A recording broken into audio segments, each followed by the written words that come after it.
On the afternoon of October 28, 1975, a group called the Union of Injured Workers made the front pages of the newspapers. Police used violence to break up a demonstration during the opening ceremonies of the Ontario legislature. This group, made up completely of men and women injured on the job, had already been active for over 2 years, demanding changes in the Workmen's Compensation Act. Although the incident received a lot of publicity and was an embarrassment to the provincial government, it resulted in no meaningful changes in the law. What is it that drives people with canes, crutches, missing limbs, and broken bodies to make this kind of public outcry? What has happened to them? The film you're about to see is a story of the Union of Injured Workers and some of the reasons for its existence.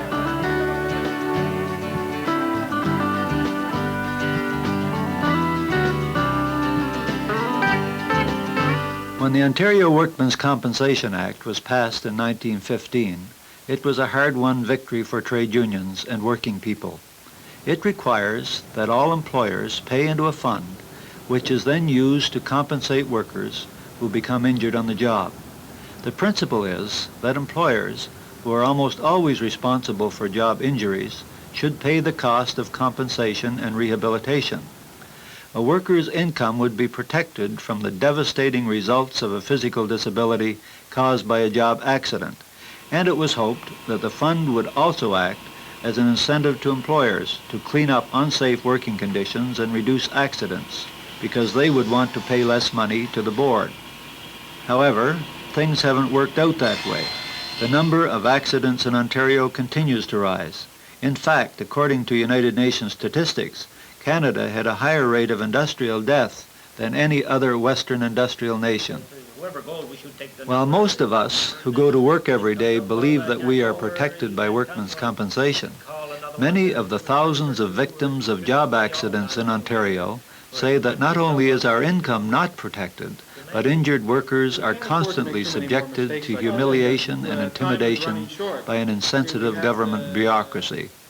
In 1973, a group of these people, angry about the way they have been treated, got together and decided to form an organization made up of injured workers which could fight to bring about the needed changes. The Union of Injured Workers exists because its members feel that injured workers in Ontario, as in the rest of Canada, are not getting justice under the law. While there have been many agencies set up to help individuals get more from the system as it now exists, this new organization wants to change the system itself. They chose the name union because they believe injured workers are workers and should be treated as workers, not like charity cases. A lot of discussion resulted in a list of 4 main demands. The union believes that it is essential that these 4 demands be met before there will be any kind of justice in the compensation system. In May of 1974, in a packed school auditorium, 900 injured workers voted to form the Union of Injured Workers and adopt the 4-point program.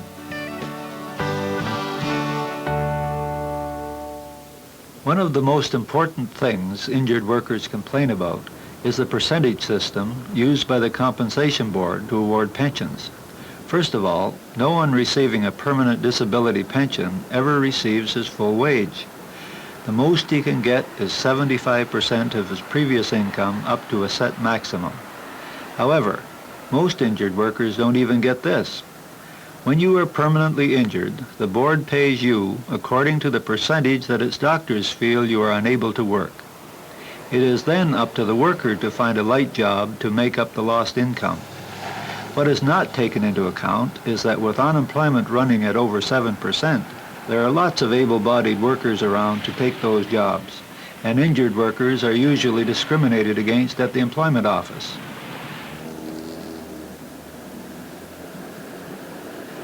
Erhard Keinitz, an injured worker from Kitchener, has experienced this kind of discrimination on many occasions. Once, after retraining in Toronto, he applied for a welding job. So right away, he said, "When can you start?" I said, "Well, tomorrow, So he said, "Well, how about this afternoon?" Well, I said, "Okay, I can start this afternoon." But first, before you start, would you please fill out the application? So I filled the application out. I said a previous injury, back injury, and so soon as they read this, right away they came with this excuse. Oh well, we have a few more applications we would have to consider, and we let you know. We've got. Not all injured workers go to new jobs. Manuel Gouveia, a respected employee in a Toronto bedding factory for over 15 years, injured his back in 1973. The injury was probably caused by the continuous heavy lifting in his job. After treatment, Manuel was told by the compensation board to return to his factory, and he was given his old job back. What did you have to do at your job?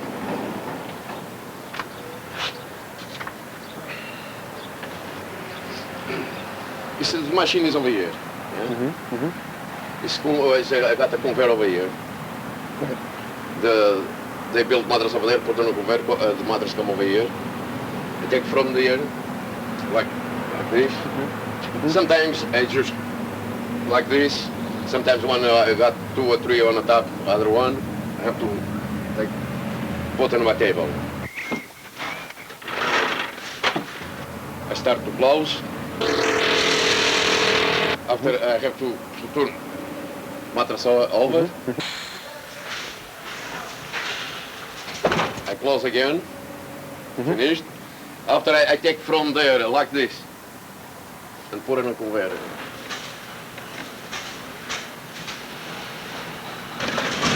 How much do they weigh on the average? This average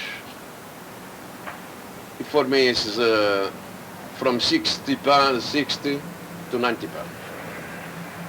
29s and 54s. Now, how many pounds did your doctor say you could lift? 5. 5 pounds? Yeah, no more. When it became evident that he could not do the work, Manuel was given a different job. He could do this job as long as he took a lot of pills. Manuel was lucky. He had an employer who would keep him on. However, his luck didn't last. Are you still working at the job? I'm in layoff. You're laid off? Why are you laid off?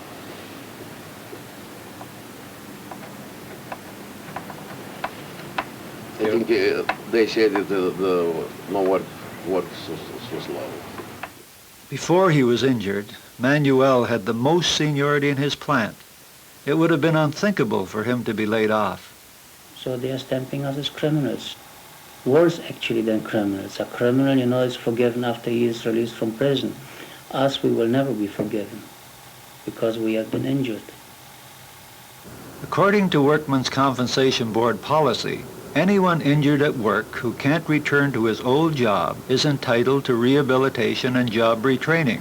The problem is that few of those who are eligible actually ever get it, mainly because there are so few rehabilitation counselors that most of them have over 100 cases to deal with at any one time and can't do an adequate job.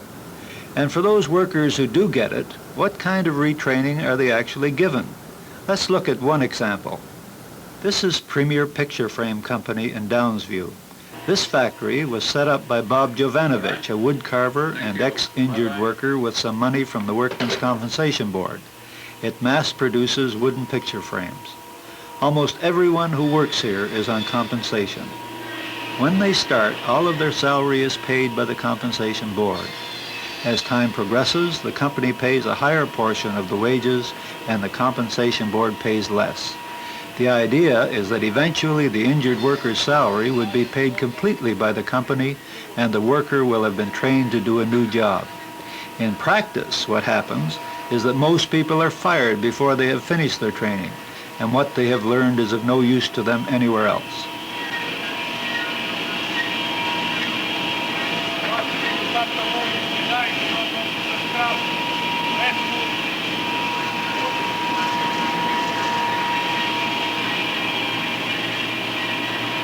E non è un mestiere quello che insegni a scicare con la carta, quello non è un mestiere a scicare con la carta. Dopo che abbiamo finito questa corsa, no, se lui ci manda via, chi ci dà un lavoro? Ma è così perché quando uno no finisce il contratto là, diciamo. Dove vai una domanda, o vai dalla compagnia o vai altre fattorie, dove vai. Il lavoro, diciamo, tutti quanti da noi che siamo infortunati là siamo fatto male. Non te lo dà nessuno il lavoro. Dove andava così, diciamo così, no? E noi il lavoro dove lo trovano così. Con quello niente. E noi $140 e sono rimasto là finché mi manda via, è giusto questo, no? Però tutti i giorni ti mette sotto i piedi, tutti i giorni ti maltratta. E noi, quello è che diciamo, tutti questi infortunati. Perché diciamo, si deve prendere tutti questi maltrattamenti? Perché lui, diciamo, noi infortunati che siamo là, non si trattano così. Il padrone ci ha detto una persona ci ha detto, il padrone, mi sento male, devo andare via. E ci ha detto, vattene e stai a casa. Sempre, ho la paura che mi sgrida, io sono nervoso, dico se mi sgrida qua, veniamo male. E allora tu stai sempre tremando, Viene pure intorno tuo, ti sgrida che ti va. Non male se c'ha ragioni o c'ha torto, tu devi stare sempre scierato. When these men went to the compensation board to complain about this and the bad working conditions at Premier, they were told the matter would be looked into. Not long after, many of them were fired by Jovanovich and replaced by more cooperative employees. These experiences are common to injured workers all across Ontario. That's why the Union of Injured Workers demands that an injured worker be guaranteed a suitable job or be paid compensation equal to the wage he would make if he wasn't injured.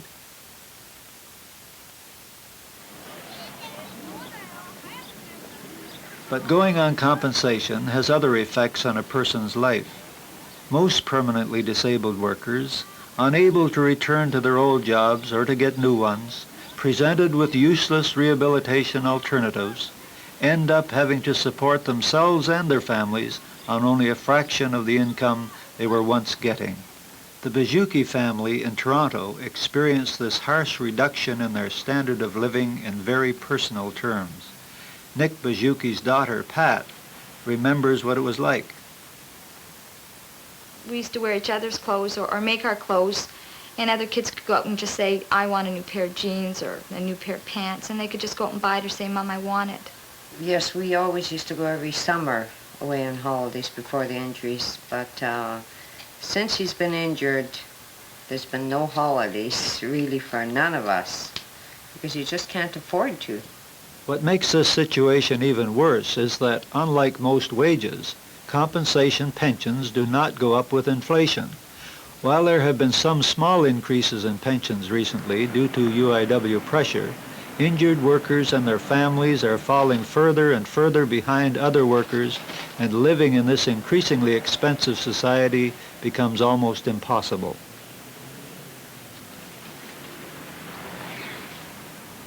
Take, for example, a man getting $210 a month after he was injured in 1963. Look at how little that pension has increased in comparison to how much he would be making today if he was still working at the same job. How do you survive? I don't survive. I just barely exist. I exist for the simple reason the amount of money is coming in. Even with the wife working part-time, it's not ample enough to bring about meeting the prices and meeting our bills and expenses. Because of this, the union demands that pensions be adjusted every 3 months according to the Consumer Price Index.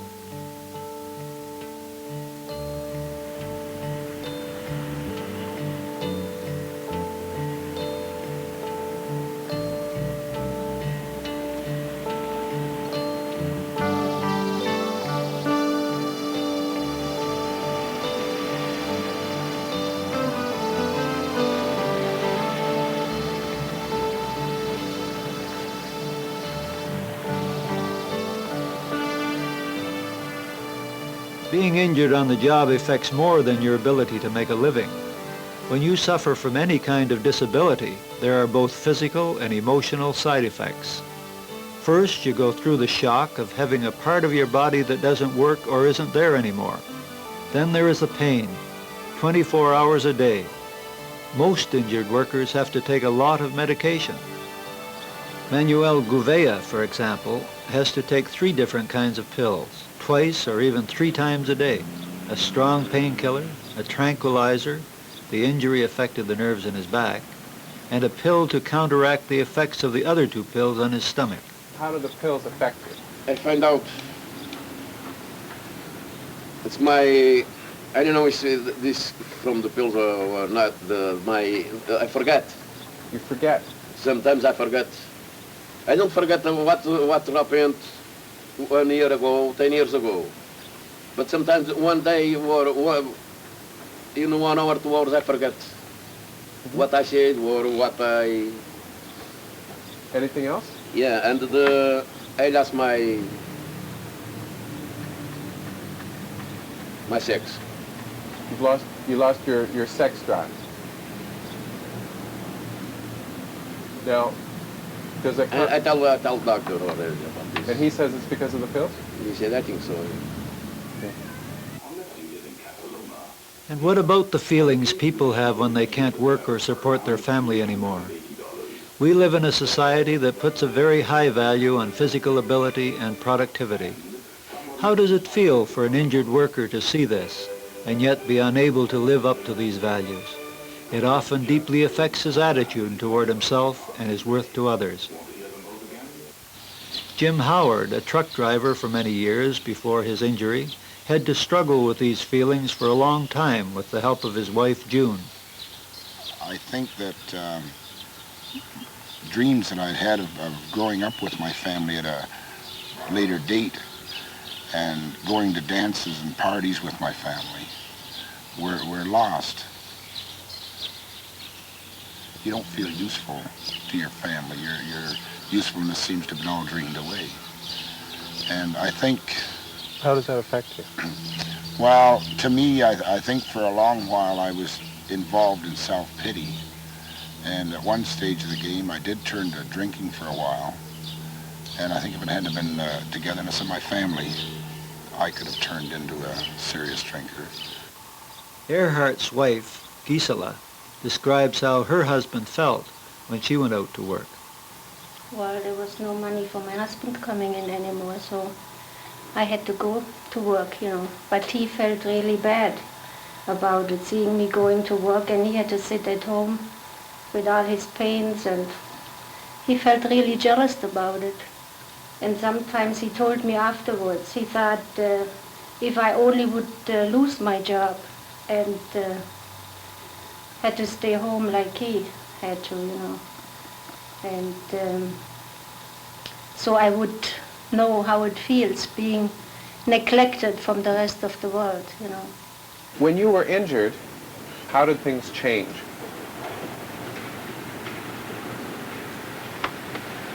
Change everything.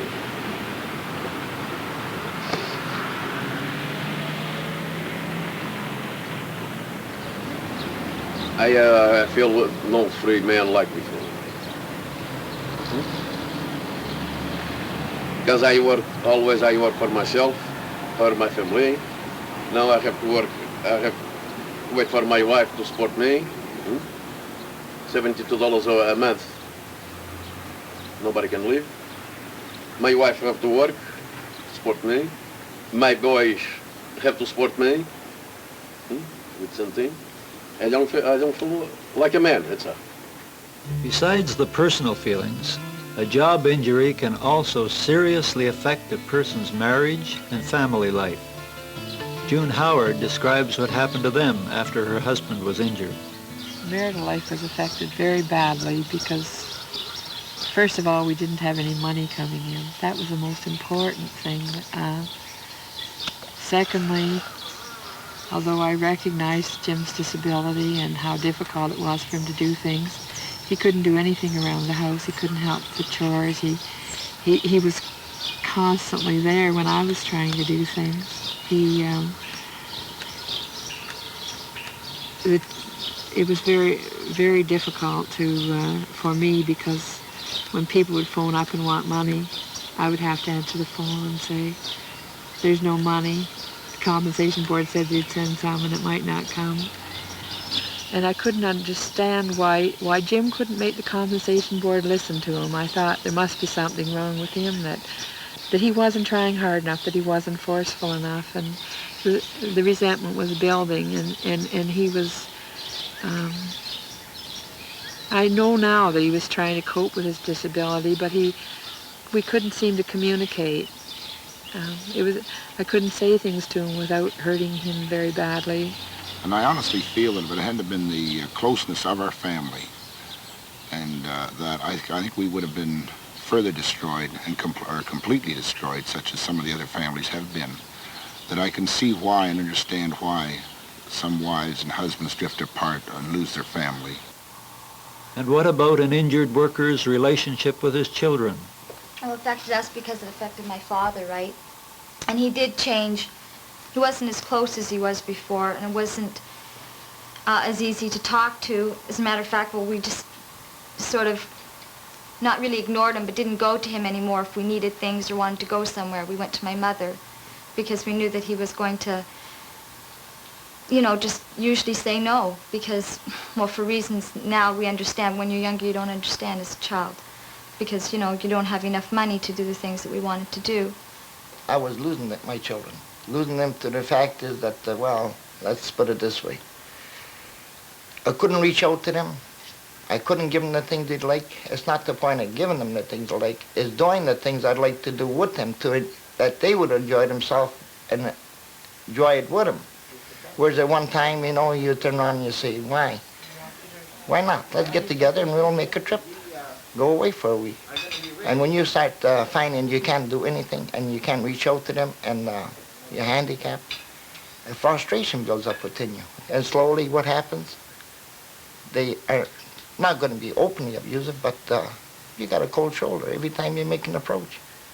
So you lose both ways. You lose not only the confidence of your children, but you lose their feelings towards you. And once you lose that, then you're not actually gaining anything. You've lost. You've lost everything you worked for all your life. When dealing with people, the Workmen's Compensation Board seldom takes these things into consideration. The system is set up for efficiency and organization, and injured workers often feel like they're being put through on an assembly line. The first appeal I had was at the Holiday Inn in London, and I felt that I never felt so humiliated in my life that the first thing I thought of when I was coming out away from the building was old army pictures where the Gestapo was grilling people. And I could honestly feel myself feeling the same way as some of those people must have felt when the Gestapo got through. Sitting down at a table at the meeting, you were giving 4 names or 3 names of people that were there, but you were never identified the person with the name. And you were asked questions in such a way that there was no way you could answer them only in a straight yes or no. And I really felt that day that when I walked out there that I could have shot myself or hung myself or done anything, that I never felt so belittled and run down in my life. Earhart recalls a conversation he once had with his rehabilitation counselor in Toronto. To give me some good advice, he said that the weak, they have to vanish. It's just a natural thing, like in nature, up north and so on, the animals. They have to vanish, and only the strong will survive. And the same thing is with the injured worker. Many times the humiliation begins here, the Downsview Rehabilitation Hospital near Toronto. This large, modern building, with its gymnasium, swimming pool, grassy grounds, and therapeutic programs, is the pride of the Workmen's Compensation Board. But many of those who have been inside call it a prison or a concentration camp. Inmates wear uniforms and are regimented like school children. If an injury does not improve quickly enough, the worker is usually blamed, and people who do improve are often released too quickly. Ex-inmates Arthur Harris, Phil Biggin, and Del Muse describe their experiences inside. If you got tired, if they were giving you too many exercises like walking around the yard or lifting weights, and you slowed down, the therapist would come over and say, what's the matter? You're lazy, you don't want to work, you don't want to go back to work? They have you bending over and bending from side to side, playing floor hockey, and they get you outside you're doing push-ups. My opinion, my back did not get any better because of these exercises. I feel that it got worse. They maintain that so many injuries are really fake, or that the person really could get better a lot quicker.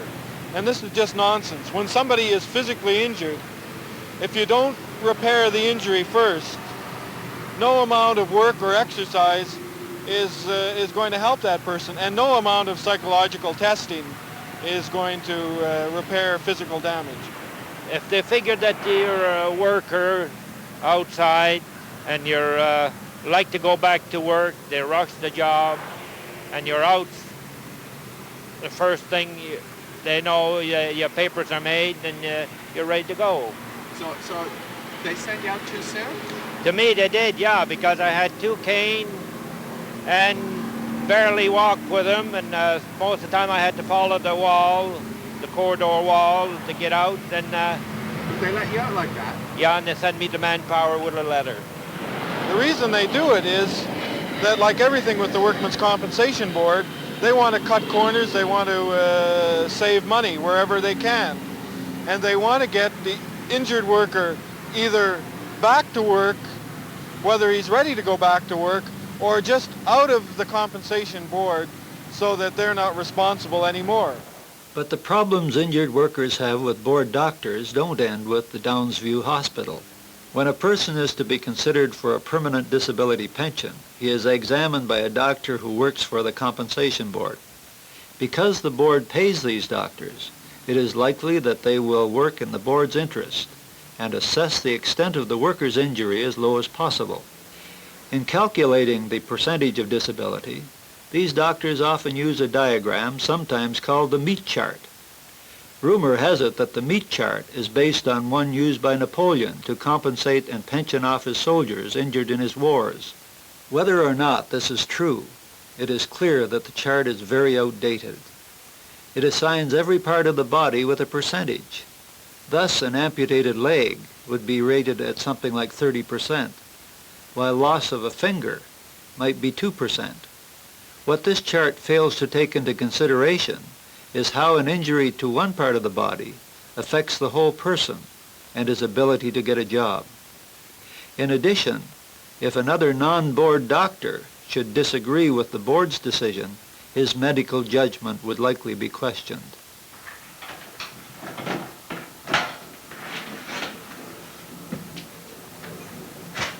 Take, for instance, the case of Joe Argasinski. Injured in 1971, Joe tried many different ways to improve his condition but was unable to make any headway. The reason for this, it has turned out, is that the doctors used by the compensation board for Joe's case made the wrong diagnosis. In 1973, the board assigned Joe a 10% disability pension, $43 per month. How many times have you been examined by the Workmen's Compensation Board? No, just one time. Just one time? Yeah. How long did the examination take? Oh, around 5 minutes. 5 minutes? 5 minutes. Did they take x-rays? No. Did you ask them to take x-rays? Yes, I wrote them a letter. I don't feel good, and they answered me that's necessary. It's not necessary? Yeah. The fact was, Joe could not work at all. In desperation, he sought the help of a very respected specialist in orthopedic medicine, Dr. Douglas Taylor of the Medical Arts Center in Toronto. Dr. Taylor took the x-rays Joe wanted and was able to re-diagnose Joe's condition. He made 2 special collars and a back brace that have since done a lot to improve Joe's condition. In his report on Joe's case, Dr. Taylor said that Joe would not be fit for any kind of work for some time. Dr. Taylor testified at Joe's appeal for more money. Afterwards, the board requested from him a further explanation, specifically requesting the, quote, scientific basis, unquote, for his view. Dr. Taylor replied with a long explanation. A few months later, Joe Argasinski was notified that his appeal had still been denied. The board is repeatedly blind to the pleas of even highly respected members of the medical profession.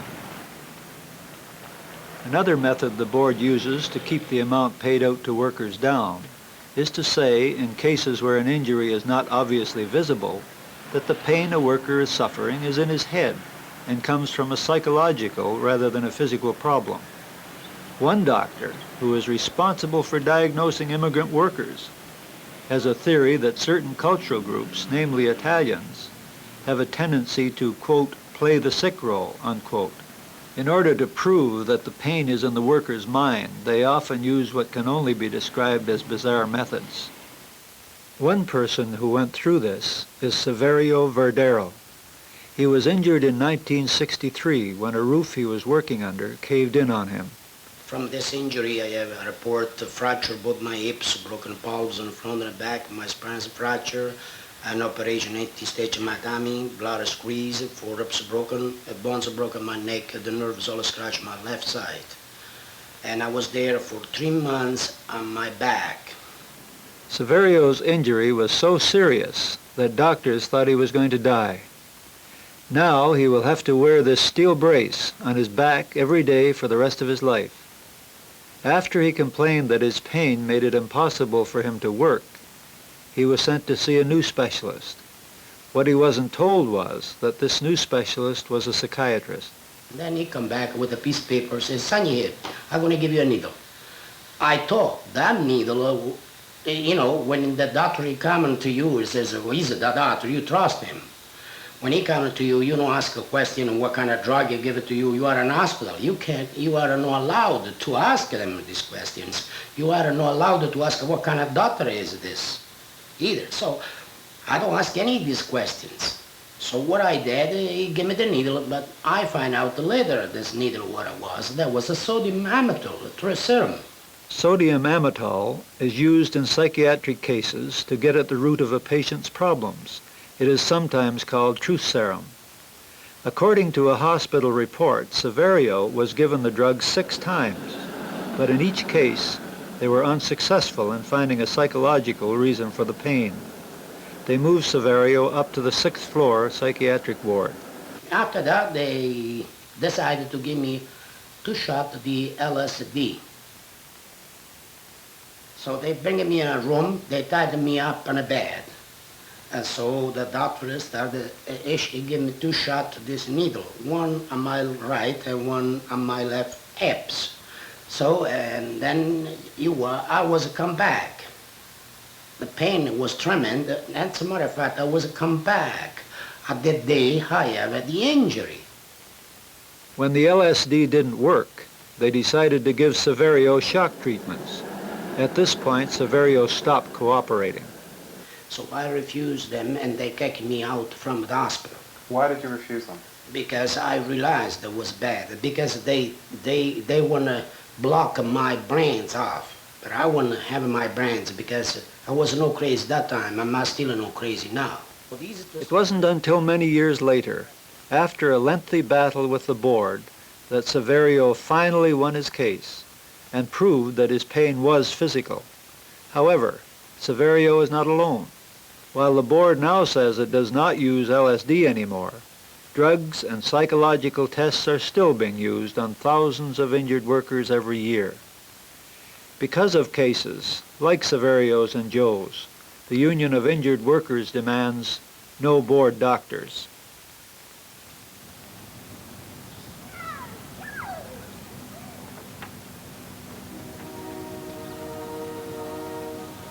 In addition to job injuries, working in industry can cause another kind of damage to our bodies. It is industrial disease. Nowhere is industrial disease more noticeable than in northern Ontario, where thousands of men go daily, year after year, deep into the mine shafts. In time, many of these men contract diseases in their lungs caused by inhaling dust and other particles while in the mine. It is the responsibility of the Workmen's Compensation Board to compensate victims of this and other kinds of industrial disease.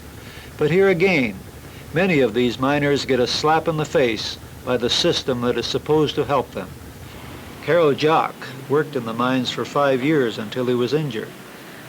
Now he's glad he stopped working underground when he sees what is happening to those around him. The first thing I think is the feeling of it, because most of the guys I had see who had disease like that, silicosis, they had pain of in the chest. Those people used to work really hard, at the mine, and now they are not able to climb up a step. They used to be physical, strong physically, and now they can do not lift anything. What happens when a miner finds out that he's got silicosis or a lung disease? Well, one thing they did to him is fire him when he had disease. A miner with lung disease then goes to the Workmen's Compensation Board to make a claim.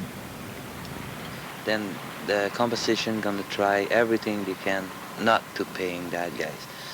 And I know personally guys who working for 37 years at the mine, and they told him that it's not bad enough. He had cancer on one lung, had 3/4 taken out, and the report said, well, he had this, but he had silicosis too. They said he had silicosis, was not bad enough.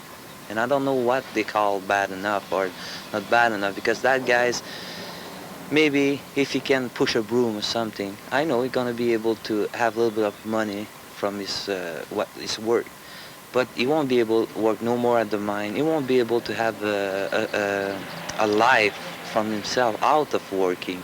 And it seemed to them it's nothing, those things.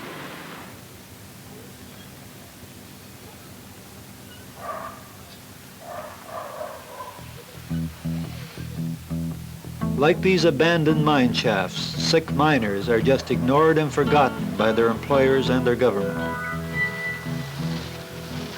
Miners, they feel cheated someplace, somewhere or somebody cheating them, because they have somebody who may have industrial disease, but they expect and they think that when they start at the mine, they may have it sometime, but somebody gonna look after them. And that's why they had compensation and this and those things, and they're sure they're gonna be looked over. But now they find out that it's not that way, and they really had a mad feeling about society and about everything that was supposed to be there to help workers.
On-the-job safety has always been an important and controversial issue.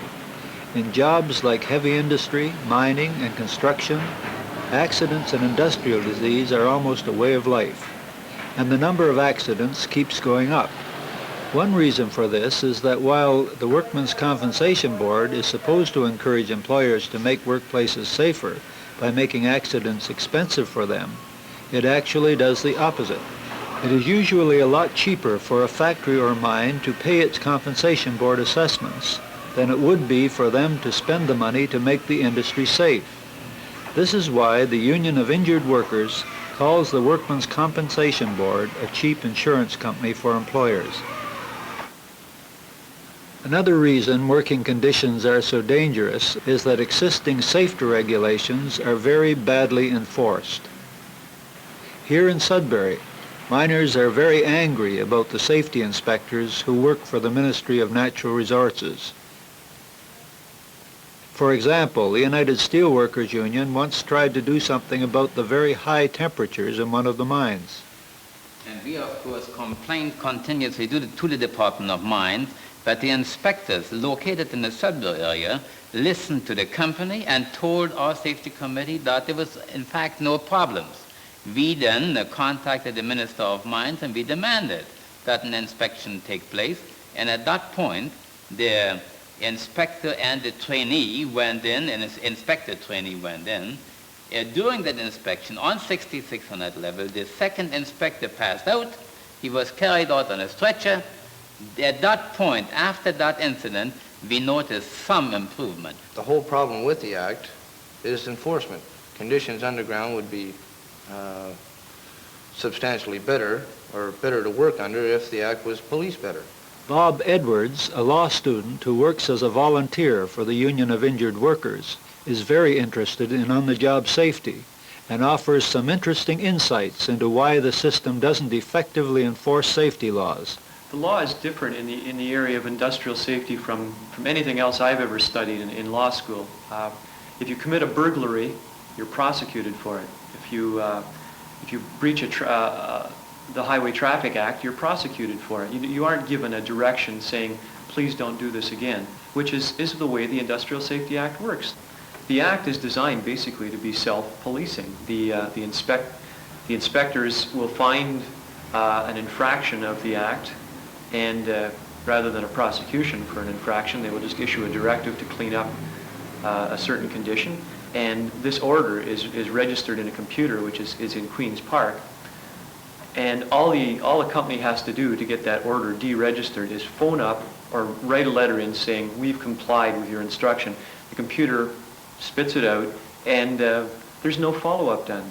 Very simple practical reason for this is that there aren't enough inspectors to administer the Act properly. There's 65 for the entire province of Ontario.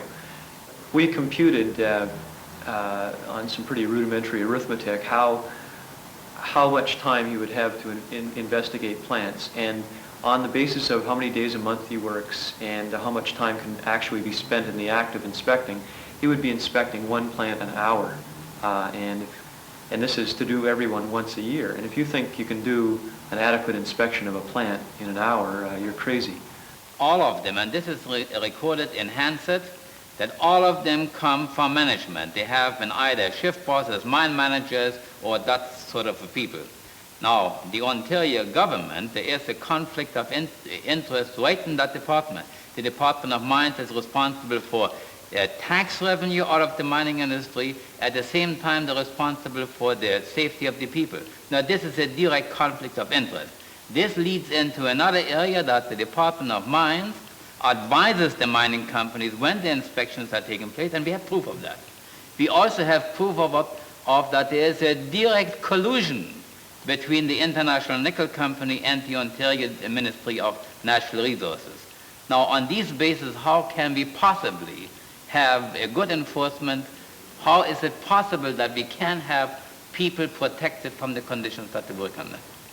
It's cheaper to kill a few people and injure people than it is to clean up industry.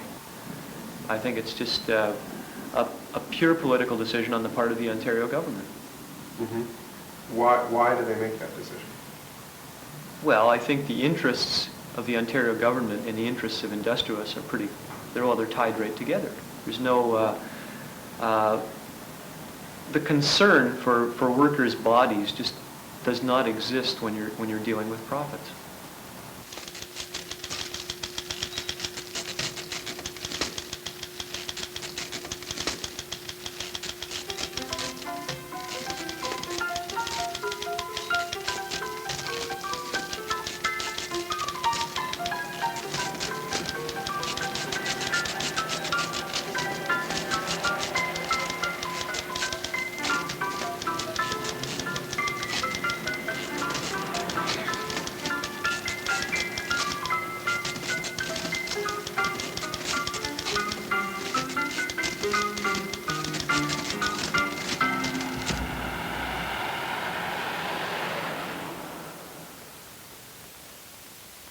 It is for these reasons that the Union of Injured Workers demands better enforcement of the safety laws.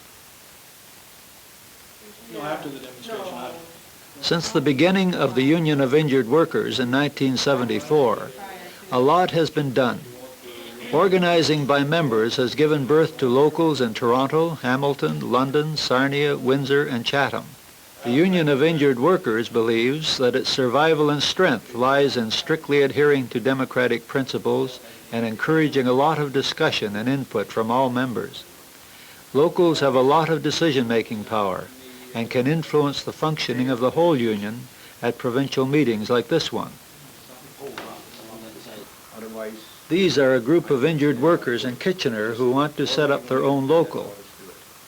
I suggest we should form that union, definitely, so we have someone there to representing us. Yourself, you see how important it is not to be individually fighting this compensation board individually, but how important it is to stick together and join and form this union here. And only this way we will succeed. Otherwise, we are lost. Well, we sure are lost, all right, there's no way.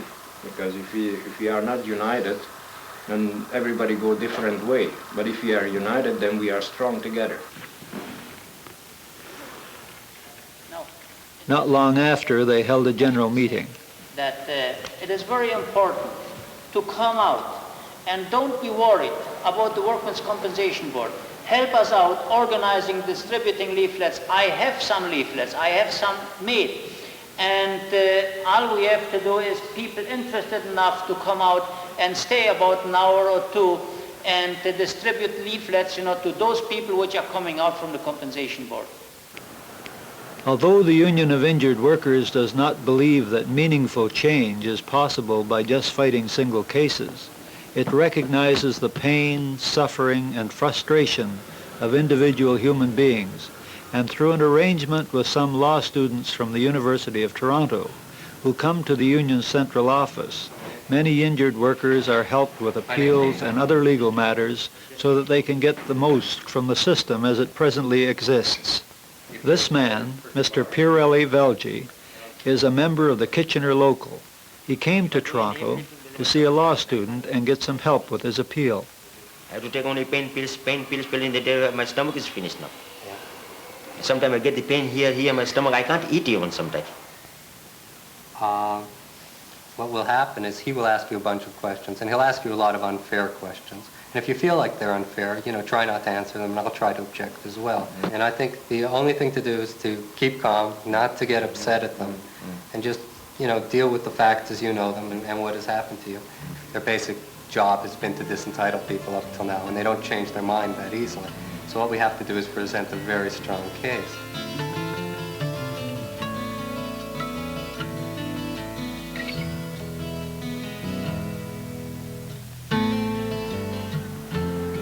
All right, what happened? Well, we got in there was a fella facing us. He sat right behind him. We had one stenographer there, and they started firing the questions. The guy was pretty non-committal. I didn't think the questions were particularly hard, but it's not like you're in a court or anything like that.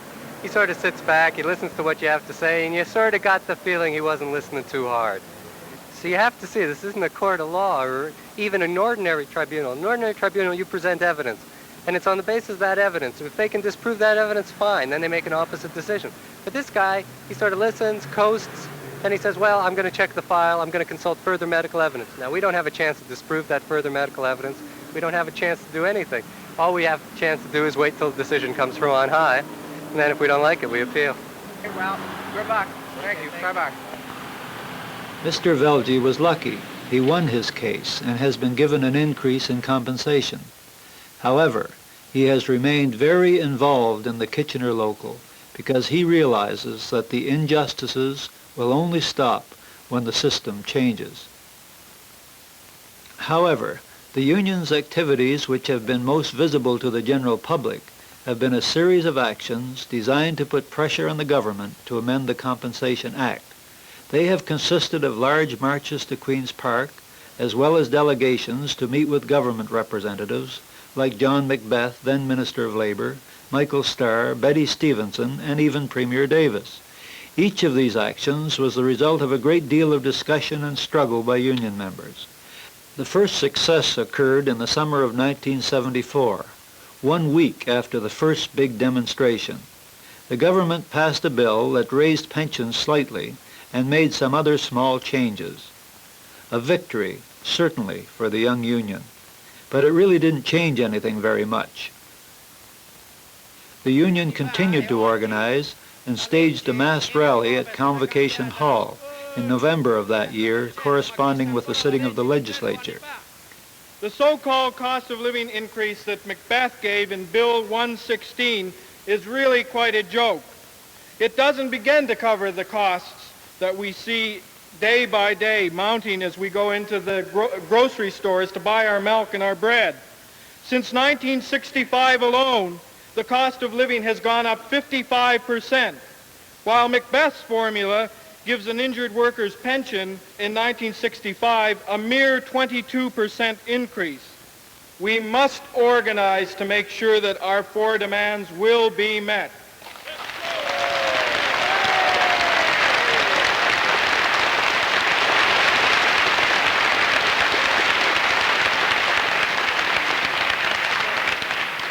After speeches by UIW members, trade union supporters, and some politicians, 2/3 of the people in the packed hall gathered outside the building and marched in the darkness up to the Parliament buildings. One of the speakers at the meeting was Sam Fox, president of the 160,000-member Metro Toronto Labour Council. Few people realize the full toll that our industrial system plays upon its workers. From the inception of your Union of Injured Workmen, our council recognized, endorsed, and supported the aims of your organization because we know firsthand from our own experiences that you are fulfilling a very vital need in our society.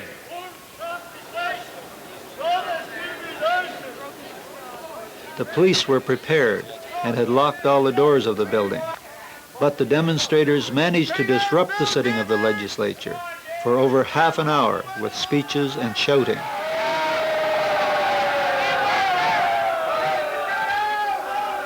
Finally, Ian Deans of the NDP came out to speak with them.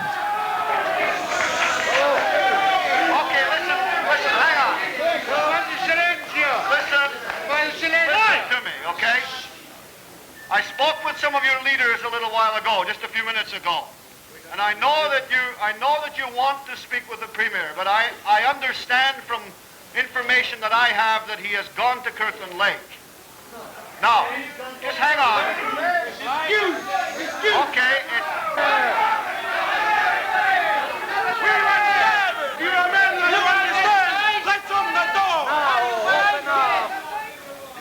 I don't believe in any more. They promise. Sober up. We want to. The next morning, the Union of Injured Workers set up a picket line inside Queen's Park to protest the refusal of the Davis government to meet with the union. After 2 solid weeks of picketing, Davis finally gave in and agreed to meet with a delegation. The meeting took place on December 18, 1974. As usual, the government did nothing. The union held several more demonstrations and met with the new labor minister, Betty Stevenson, but still the government wouldn't change anything. The Union of Injured Workers refused to allow the continuing callousness of the government to go unchallenged. On October 29, 1975, an immigrant worker named Subhash Kalia was killed while working at Astrolite Limited, a Toronto factory. He died because the safety guard on his machine was not working. At the time, it didn't even cause a ripple in the press. Bob Edwards represented the Kalia family at the inquest. The most astounding thing was the fact that the inspector eventually just threw up his hands. He said, "I'm unable to inspect all the plants that I have." He said that there's just no way a human being could do what I have assigned to me, to do a good job inspecting to ensure the safety of all these workplaces which I have under my surveillance. He indicated, and this is the most horrifying thing, he indicated that he recommended a prosecution of the company under the Industrial Safety Act because he said they were operating in flagrant violation of the Industrial Safety Act. This prosecution was squashed by somebody in the Ministry of Labor. There was somebody without any contact with the inspector decided that there would be no prosecution. And this is in spite of the fact that Astrolite previously had a bad safety record. And it was beyond the belief of the jury and the coroner and anybody else in attendance that this could have happened, because it seemed that this was such an obvious case of negligence on the part of this company. In an effort to publicize the Kalia deaths and get the government to do something about bad safety conditions that kill people, the Union of Injured Workers marched up University Avenue from the Ministry of Labor to the legislature. They were protesting not only bad safety conditions, but they were also again demanding changes in the laws to protect those who are the victims of bad safety.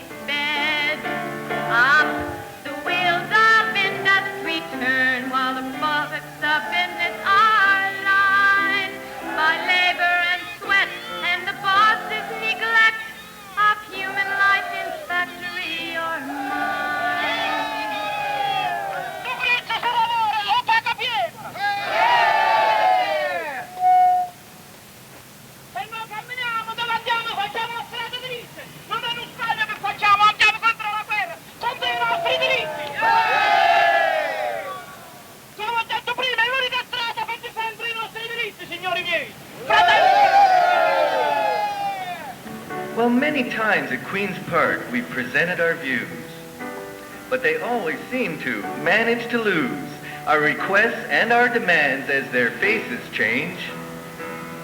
There's continuous red tape, but the system remains. born in struggle, the fight of the injured workers. We join our hands in our just demands in the struggle of all workers. We are the UIW, united we are strong. We are the UIW, united we fight on. When they reached the front steps of the legislature, now barricaded by police, Phil Biggin from one of the Toronto locals had an announcement to make. Well, we found out today that they have begun a prosecution against Astrolite on May 28th.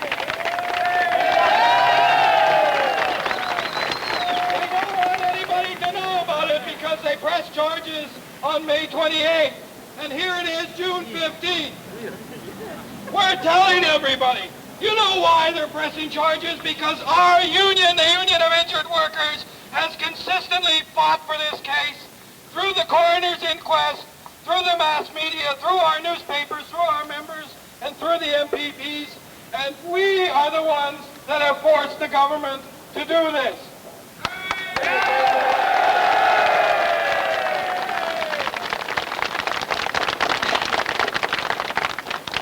The march was supported by a number of important trade unions.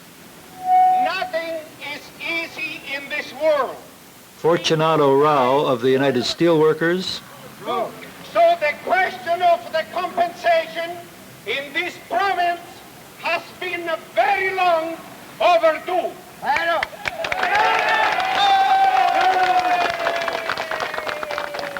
I think the Workers' Compensation Board is a rotten legislation. also Vince Gentili of the Food and Allied Workers. According to statistics, where your back is 2% or 3% or 10%. That doesn't have no value. A human life is a human life.